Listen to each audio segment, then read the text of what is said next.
Imagine you're watching a basketball game. One team is on a roll, scoring points left and right. They have the momentum. In trading, momentum works the same way. When a stock is moving up with force, it has strong momentum. Momentum indicators help traders see this strength. They show if a stock is likely to keep moving in the same direction, or if it's losing steam. The stochastic oscillator is one popular momentum indicator that traders use. It helps them make smarter buy and sell decisions. The stochastic oscillator looks like a chart with two lines that move up and down. These lines, called %K and %D, tell a story about a stock's price compared to its recent high and low prices.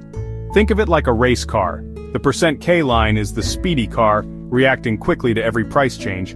The %D line is the steadier crew chief, following the car but smoothing out the bumps along the way.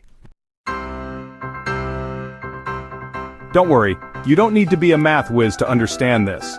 The formulas for %K and %D might look scary, but they are just trying to figure out where the current price sits compared to recent highs and lows. Imagine you're looking at a stock's price over the last 14 days. The %K line looks at where today's closing price falls within the high and low prices of those 14 days. If today's close is near the high of the 14 days, the %K line will be high too. The %D line is like the average of the %K line. It takes the %K values over a few days and smooths them out. This helps to identify trends more clearly.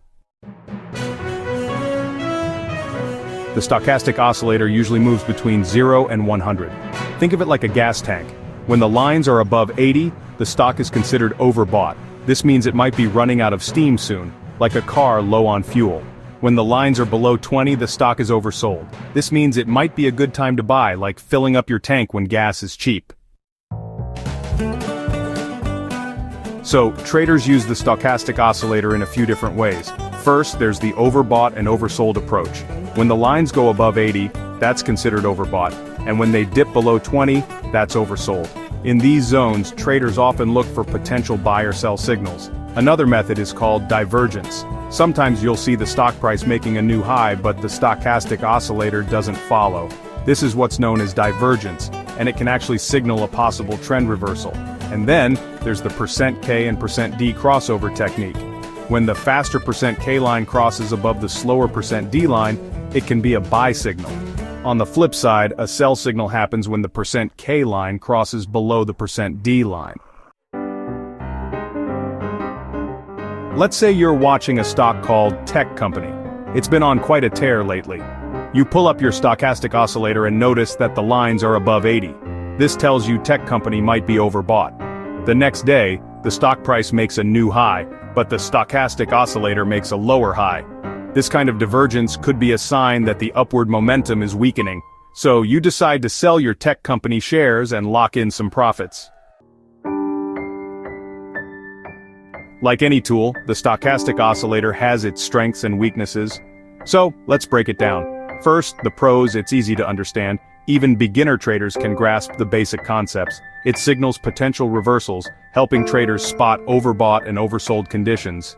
And it can be customized, since traders can adjust the settings to fit their own trading style. Now the cons. It can give false signals. Sometimes the lines stay in overbought or oversold territory for quite a while. It's not a standalone indicator, so it's best to use it with other tools and strategies. And it's a lagging indicator, meaning it reacts to past price movements, not future ones.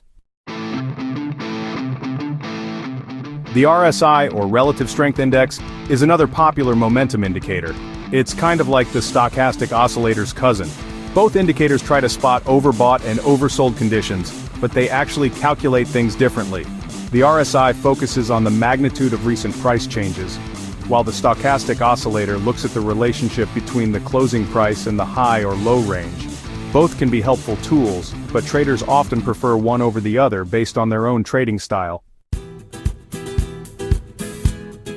The stochastic oscillator is a valuable tool that can help traders identify potential buying and selling opportunities. It's pretty easy to understand, and can be used with other indicators to make more informed trading decisions. Just remember, no indicator is perfect, and it's important to use the stochastic oscillator wisely. By understanding its strengths and weaknesses, you can add it to your trading toolkit and hopefully, improve your trading results.